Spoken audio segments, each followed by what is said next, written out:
En l'últim programa vam deixar la literatura castellana en ple romanticisme, però a mitjans del segle XIX el capitalisme es va consolidar, va tornar a canviar la composició social i, per tant, l'art i la literatura també van tornar a canviar.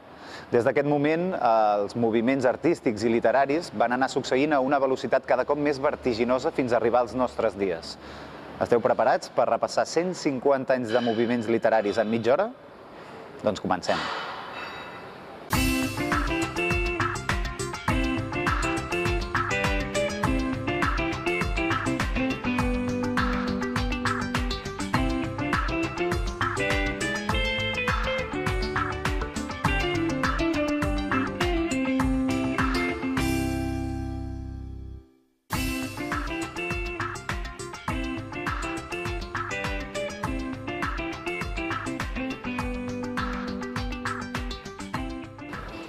Quan a mitjans del segle XIX el capitalisme es va consolidar, la burgesia liberal es va convertir en la classe social dominant i, per tant, es va tornar conservadora i antirevolucionària.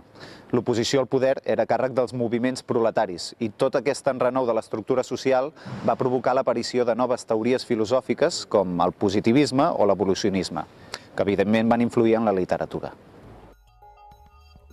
El subjectivisme i la imaginació que regnaven en el romanticisme van quedar totalment desterrats amb la irrupció del positivisme, que proposava l'observació i l'experimentació com a mètodes de coneixement de la realitat, i de l'evolucionisme, que a més plantejava hipòtesis per explicar els comportaments.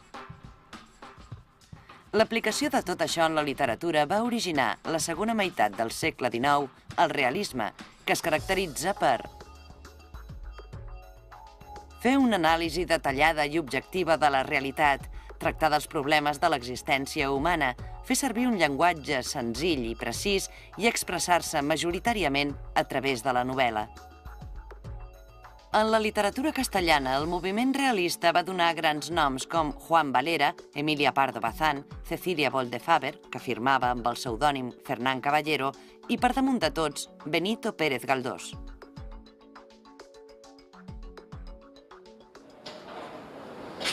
Benito Pérez Galdós és el màxim representant del realisme espanyol. Al llarg de les seves obres, escrites amb una precisió excepcional, feia una radiografia crítica de la societat de la seva època i retratava minuciosament els personatges que hi apareixien.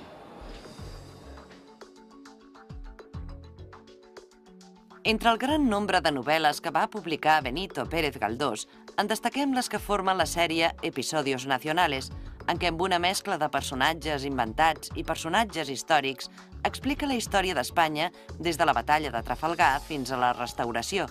I també altres obres molt conegudes com Miau, Tristana o Fortunata i Jacinta. El naturalisme va ser un pas més enllà del realisme. Els escriptors naturalistes pensaven que el comportament humà es podia interpretar en funció de l'entorn social.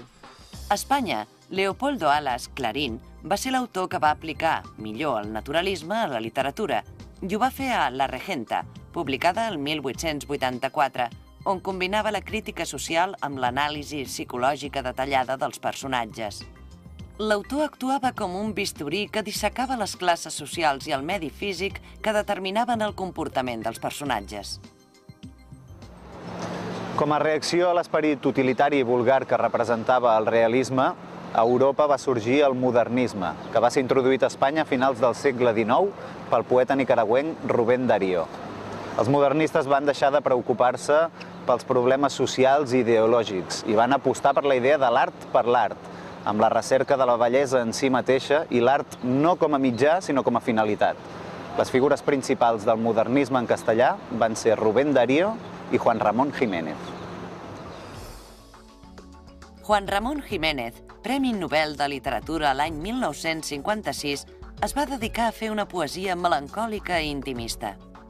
La seva obra més coneguda és el llibre escrit en prosa lírica Platero i jo, del 1914, on a partir de l'ús d'un tema senzill, l'autor hi va treballar la bellesa formal.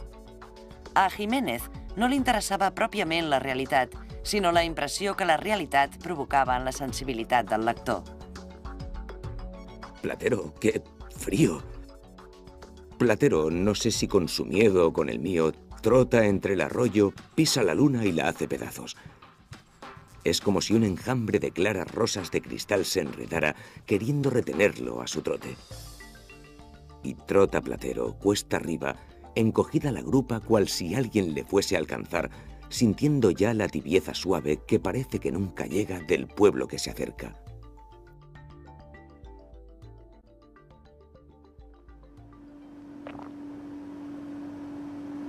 El 1898 Espanya va perdre les últimes colònies a Amèrica i les Filipines. Aquest fet va provocar una profunda decepció i indignació en la societat peninsular. La intel·lectualitat va reaccionar a través de la literatura amb una generació d'escriptors fortament influïts per aquest malestar, la generació del 98. La generació del 98 eren un grup d'escriptors que, moguts pel trasbals polític i econòmic de la derrota colonial, en les seves obres van analitzar críticament les ferides individuals i col·lectives de l'Espanya de l'època i alhora van intentar aportar-hi solucions. Tots els escriptors d'aquest corrent veien la necessitat de reformar el país i europeïtzar-lo. Però per fer-ho, abans es van proposar conèixer bé Espanya i per això, a través dels seus escrits, buscaven i exaltaven els valors nacionals com la història, el paisatge i les tradicions castellanes. Els autors de la generació del 98 són Baroja, Unamuno, Azorín, Machado i Valle-Inclán. Alguns autors com Pío Baroja destaquen pel gran pessimisme en què veien la realitat espanyola. En les novel·les que escrivien, criticaven molt durament els vicis socials i demanaven una reforma urgent. A través dels protagonistes d'obres com El árbol de la ciencia, Baroja mostrava el seu escepticisme davant del món que li havia tocat viure. Miguel de Unamuno se servia tant de l'assaig com de tots els altres gèneres literaris per exposar les seves preocupacions existencials, patriòtiques i religioses. Les seves novel·les més destacades són Niebla, La tia Tula i San Manuel Bueno, màrtir, escrites entre el 1914 i el 1931. Altres autors, com Azorín o Machado, apostaven per buscar l'ànima d'Espanya. José Martín Ruiz, Azorín, intentava trobar-la en la història i la tradició que tractava en les seves obres amb un estil concís i precís. En destaquem les seves descripcions de paisatges acompanyades d'un sentiment de nostàlgia del passat. Antonio Machado, considerat el gran poeta del 98, buscava l'ànima d'Espanya a través del paisatge en obres com Campos de Castilla, del 1912, on reflexionava sobre la història i els pobles i intentava trobar allò que, en el fons, hi ha de bo en un país que està en crisi. En el teatre escrit en castellà durant aquest període van destacar dos noms, Ramón María del Valle-Inclán, a dins de la generació del 98, i Jacinto Benavente, que tot i que va coincidir en lloc i època amb aquesta generació, no en va formar part ni per estil ni pels temes que tractava. La miseria del pueblo español, la gran miseria moral, está en su chabacana sensibilidad ante los enigmas de la vida y de la muerte. Ramón María del Valle-Inclán, escriptor en evolució contínua, va començar escrivint obres modernistes, com les 4 sonates, i va acabar formant part del moviment del 98. Valle-Inclán va crear un estil propi, l'esperpent, amb el qual reflectia la situació espanyola a partir de caricatures o imatges deformades en obres com Luces de Bohèmia, del 1920. Jacinto Benavente va ser coetani de la generació del 98, però sense formar-ne part. Va ser el dramaturg de més èxit de l'època, gràcies al seu teatre realista de crítica social. Los intereses creados és l'obra més coneguda i representativa d'aquest autor. Després de la Primera Guerra Mundial hi havia una voluntat de renovar l'art. D'una banda, va aparèixer la necessitat d'experimentar amb noves textures, nous ritmes, noves formes, i de l'altra va aparèixer una nova concepció de la realitat. A Espanya, com a exemple d'aquest afany d'experimentar, podem parlar de les gregueries, de Ramón Gómez de la Serna. Uns poemes que sovint eren una sola frase, que creava una metàfora molt carregada d'humor. Carterista. Caballero de la mano en el pecho de otro. El cerebro es un paquete de ideas arrugadas que llevamos en la cabeza. El cometa es una estrella a la que se le ha deshecho el moño. El 1927, un grup d'intel·lectuals es van reunir a Sevilla per fer un homenatge a Góngora en el tercer centenari de la seva mort. En un moment en què tota la crítica ignorava o atacava Góngora, ells es van rebel·lar i van fer pública la seva admiració cap al poeta que consideraven un exemple perfecte del poeta pur, del poeta enamorat de la bellesa. Al voltant de la figura de Góngora es va formar un grup de poetes anomenat posteriorment Generació del 27, format per Rafael Alberti, Federico García Lorca, Jorge Guillén, Dámaso Alonso, Gerardo Diego, Vicente Aleixandre, Pedro Salinas i Luis Cernuda. Aquest grup presenta unes característiques comunes que ens permeten reunir-los sota el nom de generació. En una primera fase es fixaven en la poesia de Juan Ramón Jiménez i en la de Góngora. Va aparèixer el desig de trobar la bellesa a través de la imatge, la recerca de la poesia pura, i separaven la poesia de tot el que era realitat. Es tractava de renunciar a l'emoció humana, només comptava la forma. Amb l'esclat de la Guerra Civil, tots els poetes d'aquest grup van quedar profundament afectats. Entre el 1927 i la Guerra Civil hi va haver un canvi. La poesia del 27 es va tornar més humana i els temes es van concretar en l'amor, la mort, el destí i les arrels populars. Era una mena de nou romanticisme en el qual s'incloïa la referència a aspectes socials i polítics. García Lorca ho va definir d'aquesta manera. Ningún hombre verdadero cree ya en esa zarandaja del arte puro, del arte por el arte. En este momento dramático del mundo, el artista debe llorar y reír con su pueblo. Hay que dejar el ramo de las azucenas y meterse en el fango hasta la cintura para ayudar a los que buscan las azucenas. La tercera fase es va concretar després de la Guerra Civil. Alguns poetes havien mort, Lorca, d'altres van haver de marxar a l'exili per les seves idees polítiques i d'altres es van quedar. Els que van marxar van centrar la seva poesia en la nostàlgia de la pàtria perduda, el dolor de l'home. Els que van continuar aquí van derivar cap al tema de l'angoixa.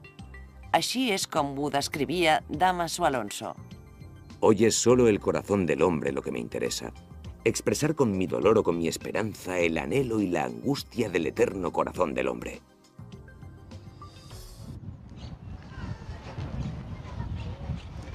Un dels poetes de la generació del 27, Vicente Aleixandre, va rebre el Premi Nobel de Literatura l'any 1977.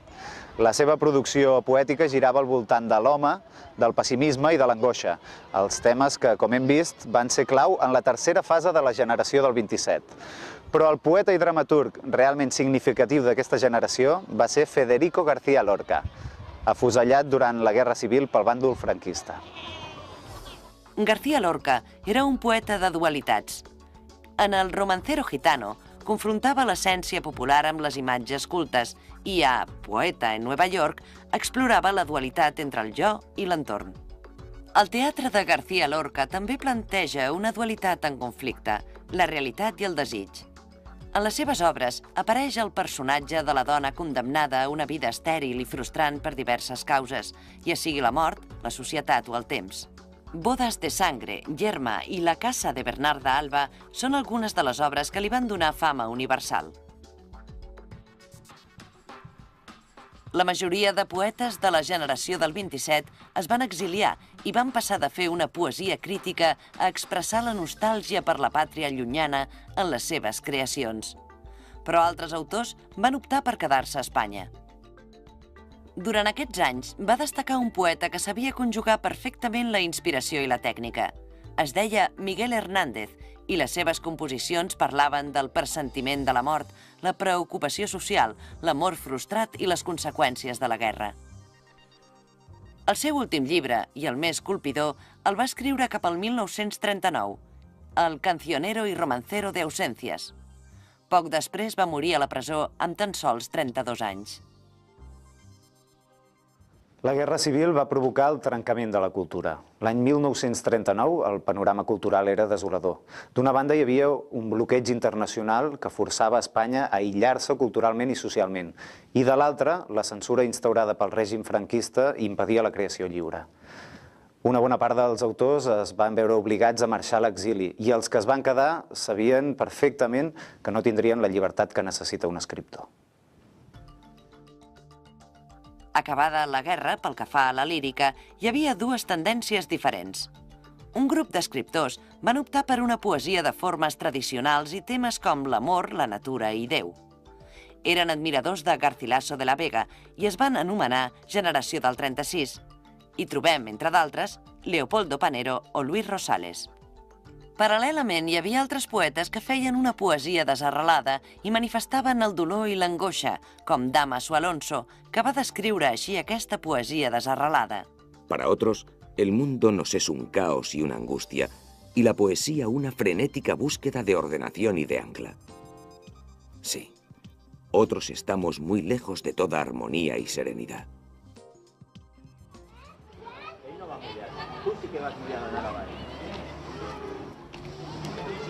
Als anys 50 va aparèixer una poesia més social, la poesia com a instrument per canviar un món que no acabava d'agradar. Gabriel Celaya, José Hierro i Blas de Otero van ser els representants d'aquesta nova poesia. El tema d'Espanya hi era present en la majoria d'autors, però des d'un vessant més polític.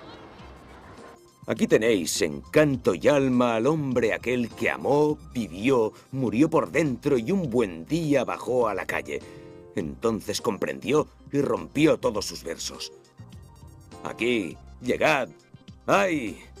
Ángeles atroces en vuelo horizontal cruzan el cielo. Horribles peces de metal recorren las espaldas del mar de puerto a puerto. Yo doy todos mis versos por un hombre en paz. Aquí tenéis en carne y hueso mi última voluntad. Bilbao a 11 de abril, 50 y tantos. A partir dels anys 50, la major part dels poetes van evolucionar tant en les formes com en la temàtica de què parlaven. Aquesta nova embranzida de la poesia espanyola es va veure reforçada per l'aparició d'una nova sensibilitat poètica durant la dècada dels anys 70 amb els poetes nascuts després de la guerra.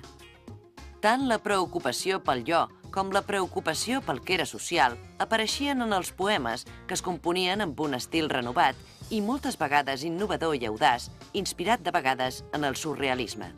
Hi va haver molts autors que es van sumar a aquesta nova forma de poesia. Entre els més destacats hi havia Félix de Azúa, Vicent Molina i Foix, Guillermo Carnero, José Hierro, José Agustín Goytisolo, Carles Barral i Jaime Gil de Viedma. Com en el cas de la poesia, el teatre escrit en castellà posterior a la Guerra Civil va viure 3 etapes o períodes diferenciats abans d'arribar als nostres dies, influït, òbviament, per la situació política i social de cada moment. Els primers anys de postguerra van estar marcats per una necessitat d'entretenir el públic. Després de les penes passades en temps de guerra, es va promoure la diversió a través de l'evasió dels problemes. Van aparèixer obres com Tres sombreros de copa, de Miguel Miura, o Eloísa está debajo de un almendro, d'Enrique Jardiel Poncela, que es poden considerar, en certa manera, precedents del teatre de l'absurd. Durant la dècada dels anys 50 va començar a aparèixer un teatre de denúncia de les injustícies i les condicions de vida tan miserables de l'època. L'autor més representatiu d'aquest teatre de denúncia va ser Antonio Buero Vallejo, amb obres com Història de una escalera, del 1949, on retratava la història d'una família amb les penes, els somnis, els fracassos i la resignació que tenia. Durant els anys 60 i 70, el teatre va fer un tomb cap a l'avantguardisme. Hi havia una recerca de noves formes d'expressió dramàtica i es donava molta importància a l'experiència escènica. Des de les acaballes del franquisme, el teatre en castellà que triomfava era el teatre de línia tradicional, amb un predomini de la temàtica de denúncia i protesta, però amb un tractament dramàtic no tan realista. Antonio Gala, Fernando Arrabal i Josep Sanchís Sinisterra són alguns dels autors teatrals amb més ressò en aquests últims anys. Al costat del teatre comercial també hem de destacar el paper de grups de teatre independent, com la Quadra de Sevilla, que combinaven el popular i l'experimental. Tractaven obres clàssiques i temes actuals, però amb una posada en escena plena d'elements extrateatrals com la música, la dansa i el circ. Ens falta veure quina ha estat l'evolució de la novel·la escrita en castellà de la Guerra Civil ençà. Quan es va acabar la guerra, de seguida van aparèixer 2 novel·les de caire existencialista. El 1942, La família de Pascual Duarte, de Camilo José Cela, i el 1944 Nada, de Carme Laforet. Tot i aquestes dues novel·les excepcionals, no podem parlar de la revifalla de la novel·la fins a mitjans dels anys 50.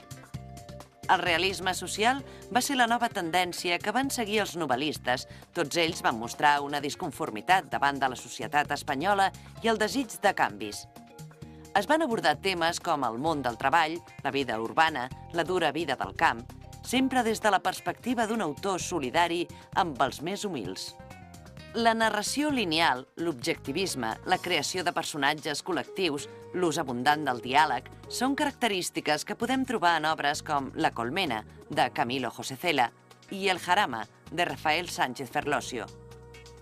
Durant els anys 60, la utilització en la novel·la del realisme social estava esgotat. La guerra ja feia anys que s'havia acabat i es va començar l'obertura de les fronteres. Els autors espanyols es van començar a interessar per la novel·la estrangera i això va provocar una renovació estilística important. Els autors en altres llengües que van influir més als escriptors en llengua castellana van ser Marcel Proust, autor que portava al límit la introspecció i l'autoanàlisi en les seves novel·les, alhora que hi feia servir un estil basat en la frase llarga. James Joyce, que en la seva novel·la Ulisses va acabar absolutament amb la narrativa tradicional. Va significar la revolució més gran feta en la novel·la.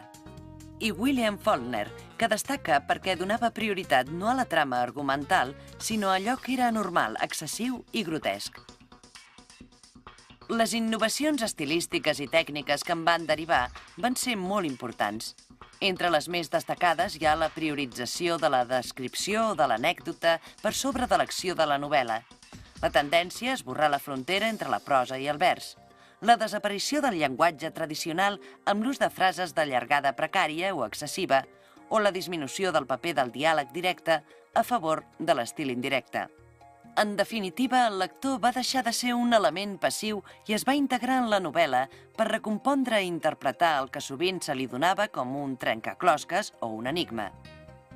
En aquesta línia, el 1962, es va publicar Tiempo de silencio, de Luis Martín Santos, que ha estat considerada l'obra inaugural de la nova novel·la castellana.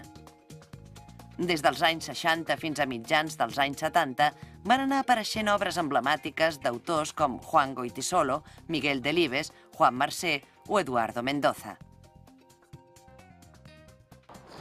Tal com passa amb totes les coses, ara no tenim prou perspectiva per veure en quin moment literari ens trobem. La majoria d'autors estan en un procés de renovació constant al llarg de la seva vida i no és fins al cap dels anys que es pot veure amb nitidesa quina és la línia que han seguit. Els temes i les tècniques narratives van canviant i potser d'aquí uns anys podrem parlar de grups i generacions de novel·listes que s'han creat en els nostres dies, però ara és massa aviat per fer-ho. N'haurem de tornar a parlar d'aquí unes quantes dècades, d'acord? Us hi espero.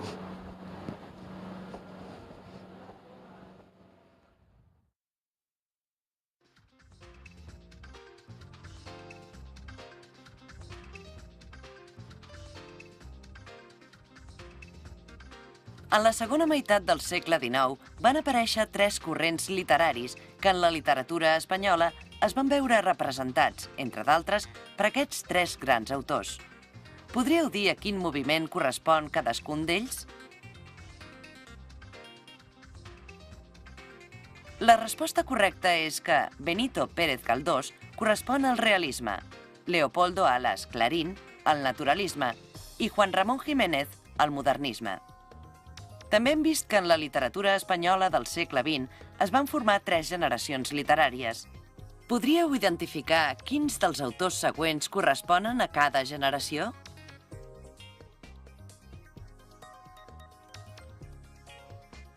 La resposta correcta és que el grup format per Baroja, Unamuno, Azorín, Machado i Valle Inclán formava la generació del 98.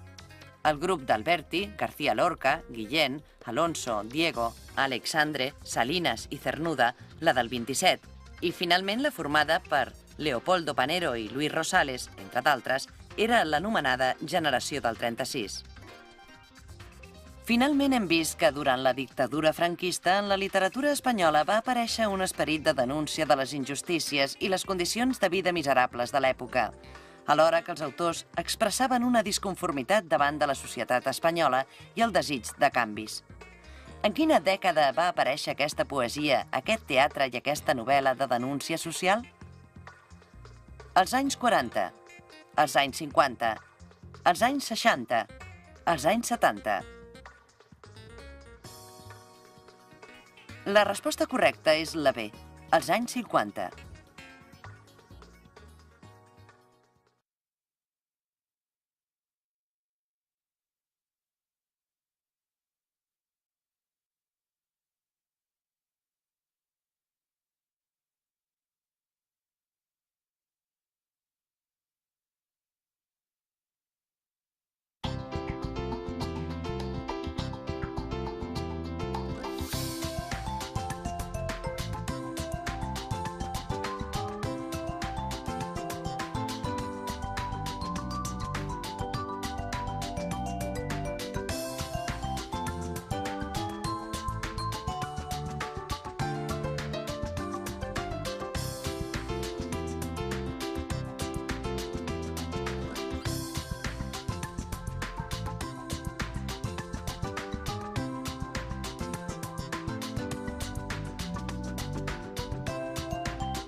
Entre el gran nombre de novel·les que va publicar Benito Pérez Galdós, en destaquem les que formen la sèrie Episodios Nacionales, en què amb una mescla de personatges inventats i personatges històrics explica la història d'Espanya des de la batalla de Trafalgar fins a la Restauració. I també altres obres molt conegudes com Miau, Tristana o Fortunata i Jacinta. El naturalisme va ser un pas més enllà del realisme. Els escriptors naturalistes pensaven que el comportament humà es podia interpretar en funció de l'entorn social. A Espanya, Leopoldo Alas Clarín o l'evolucionisme, que evidentment van influir en la literatura. El subjectivisme i la imaginació que regnaven en el romanticisme van quedar totalment desterrats amb la irrupció del positivisme, que proposava l'observació i l'experimentació com a mètodes de coneixement de la realitat, i de l'evolucionisme, que a més plantejava hipòtesis per explicar els comportaments. L'aplicació de tot això en la literatura va originar la segona meitat del segle XIX el realisme, que es caracteritza per fer una anàlisi detallada i objectiva de la realitat, tractar dels problemes de l'existència humana, fer servir un llenguatge senzill i precís i expressar-se majoritàriament a través de la novel·la.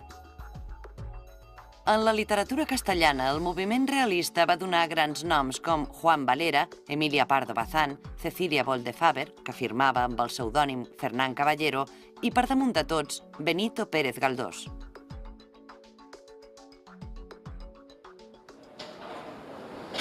Benito Pérez Galdós és el màxim representant del realisme espanyol.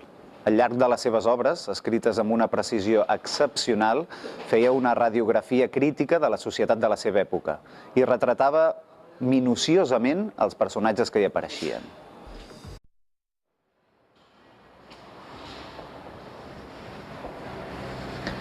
En l'últim programa vam deixar la literatura castellana en ple romanticisme, però a mitjans del segle XIX el capitalisme es va consolidar, va tornar a canviar la composició social i, per tant, l'art i la literatura també van tornar a canviar. Des d'aquest moment, els moviments artístics i literaris van anar succeint a una velocitat cada cop més vertiginosa fins a arribar als nostres dies. Esteu preparats per repassar 150 anys de moviments literaris en mitja hora? Doncs comencem.